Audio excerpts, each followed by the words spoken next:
नबी पाक सल्लल्लाहु अलैहि वसल्लम ने फरमाया जब कोई बंदा तौबा करता है ना,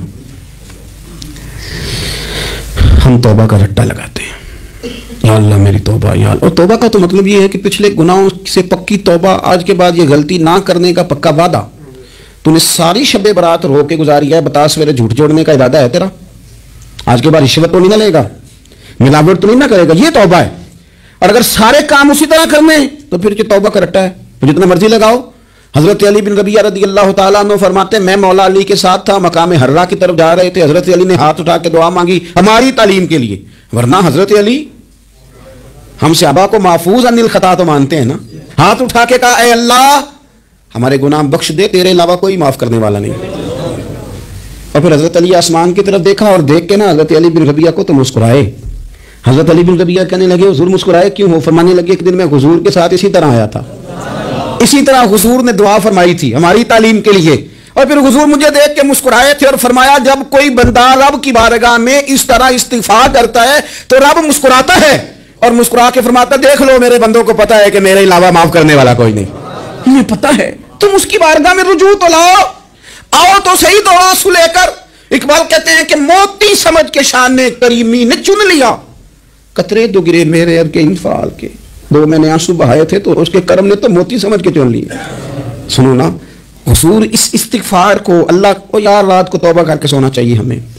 कुछ गलतियां हम करना नहीं चाहते पर हमसे हो जाती हैं, कुछ दिल हम तोड़ना नहीं चाहते पर वो टूट जाते हैं, हमारी मजबूरी होती है टूट जाते हैं। रात को उसकी बारगाह में हाथ बांध के कशकोल तलब दराज करके खूब इस्तिगफार पढ़ना चाहिए कि मालिक बंदे हैं ना क्या करें, नफ्स का साथ है, दुनिया का साथ है, ख्वाहिशात नफसानियां, मालिक माफ कर दे। दर्द से तौबा, रस्म ना हो, कहानी ना हो, लफ्ज ना हो, जुमले ना हो, और जनाब ऐसे लोगों के बीच बड़े हाथ बांध के और बड़ा कोई जरूरत नहीं। आप अकेले अपनी चारपाई पे बिस्तर के अंदर मुंह दे के भी दर्द से कहेंगे ना माफ कर दे तो वो तो मेहरबानी बड़ा है। मेरे नबी पाक सल्लल्लाहु अलैहि वसल्लम मिसाल देते हैं, फरमाया एक आदमी सहरा में जा रहा, सहाबा से हुजूर खिताब कर रहे हैं, फरमाया एक आदमी सहरा में जा रहा था, उसने अपनी ऊँटनी पे खाना पानी पैसे हर चीज रखी हुई थी। सहरा था बहुत बड़ा, दरमियान सहरा के गया तो थोड़ा सा सस्ताने के लिए, आराम करने के लिए ऊँटनी से नीचे उतरा। अब उसने ऊँटनी की लगाम, ऊँटनी की नकेल अपने सराहने के नीचे रखी, हाथ के साथ पकड़ी और सो गया। थोड़ी ही देर के बाद जब उसकी आंख खुली तो देखा ऊँटनी गायब है।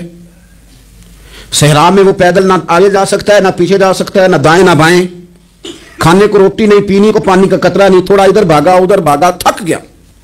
करीम महबूब फरमाते हैं वो पूरी तरह निढाल हो गया और मायूस हो गया, माअल्लाह मायूस होके दोबारा उसी जगह आके लेट गया जहां पहले लेटा था। इंतजार करने लगा कि अब मौत ही आएगी, आखिरी वक्त है, अब ना मैं पैदल ये सहरा क्रॉस कर सकता हूं, ना पीछे जा सकता हूं, ना खाना है ना पानी है, सिवाय मौत के कोई सहारा नहीं।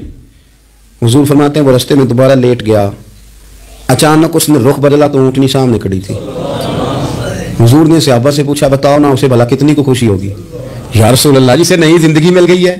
नबी पाक सल्लल्लाहु अलैहि वसल्लम फरमाने लगे उसकी ऊँटनी मिल गई, बताओ भला उसे कितनी खुशी होगी? या रसूल अल्लाह वो तो दोबारा दुनिया में आ गया। हुजूर फरमाने लगे उसे कुछ भी खुशी नहीं हुई। जब कोई रब का गुनाहगार बंदा आके तौबा करता है, रब को इससे कई गुना ज्यादा खुशी होती है। तला किसको कब तौफीक तौबा दे के अपने करीब कर ले। कभी कभी कुछ चीजें अजीब भी होती हैं, लिहाजा खुदा की रहमत पर भरोसा करके बात करनी चाहिए, अपनी मर्जी के फतवे नहीं दागने चाहिए। वो देखो जी फलाना बंदा यूं कर रहा है, आपको पता ही नहीं पूरी बात का, आपको इल्म ही नहीं पूरी बात का। हजरत बहाउल्लाह नक्शबंद बुखारी रहमतुल्लाह अलैह फरमाते हैं मैं हज करने गया तो वहां मैंने एक आदमी को करोड़ों का कारोबार करते देखा, तो मेरे दिल में ख्याल है यहां भी अल्लाह अल्लाह करनी चाहिए थी, दुनियादारी कर रहा है। लेकिन फरमाते हैं हज से फारिग हुए तो मैंने देखा वही बंदा सारा कुछ रब की बारगाह में खैरात कर रहा है, और सैकड़ों गरीब हाजी हैं जिनको पूरे पूरे खर्चे दे रहा है। तो मैंने वही अपनी सोच से तौबा की कि मैं कहां था, बड़ी जल्दी खड़े ना हो जाएं। हजरत हसन बसरी रहमतुल्लाह ताला अलैह इरशाद फरमाते हैं कि मैं दरिया के किनारे गया तो वहां मैंने एक शख्स को देखा, वो अपनी एक खातून की गोद में सर रख के बैठा और करीब एक बोतल भी पड़ी है। मेरे दिल में माज़अल्लाह ख्याल आया कि देखो किस अंदाज में एक औरत के साथ ये है और पास बोतल भी पड़ी है, जाने शराब है। कहते मैं सोच रहा था कि अचानक एक कश्ती आ रही थी दरिया में, वो हिज को लेखा है, कश्ती में 4-5 लोग थे, वो दरिया में डूबने लगे। वो आदमी तेजी से उठा, दरिया में छलांग लगाई, पहले एक को निकाला, फिर दूसरा निकाला, फिर तीसरा निकाला, एक बंदा रह गया। कहने लगा हुजूर मुझे तो आपने गुनहगार समझा है, मैं तो बड़े गलत अंदाज में यहाँ बैठा हूँ, आपने जो सोचा चलेंगे चौथा बंदा आप निकालना है, करे ना ये काम, करे ना ये काम। बड़े भोले भाले बड़े अल्लाह वाले, रियाज आपको बस हम ही जानते हैं। इतनी जल्दी फतवा। हजरत हसन बसरी फरमाते हैं मैं पशेमान हुआ, मैंने कहा मुझे तैरना नहीं आता, तू देर ना कर, चौथा डूब ना जाए।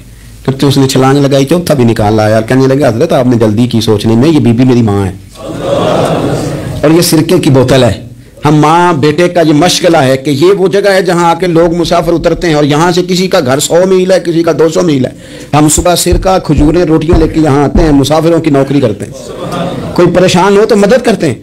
हजरत ख्वाजा हसन बसरी फरमाते हैं मैंने माफी मांगी, उनसे भी मांगी, रब से भी मांगी। उन्होंने मांग ली ना बुजुर्ग थे, पर हमको नहीं तैयार मांगने को। हम हर वक्त बदगुमानियां, वो फलाना फलाने जुर्म करता था, मैं उसे अब कैसे नेक मान लूं। भाई अब वो नमाजी है, खुदा के घर आता जाता है, अब अल्लाह की बारगाह में हाजिर होता है। जब रब ने माफ कर दिया, तू भी सोच बदल जा।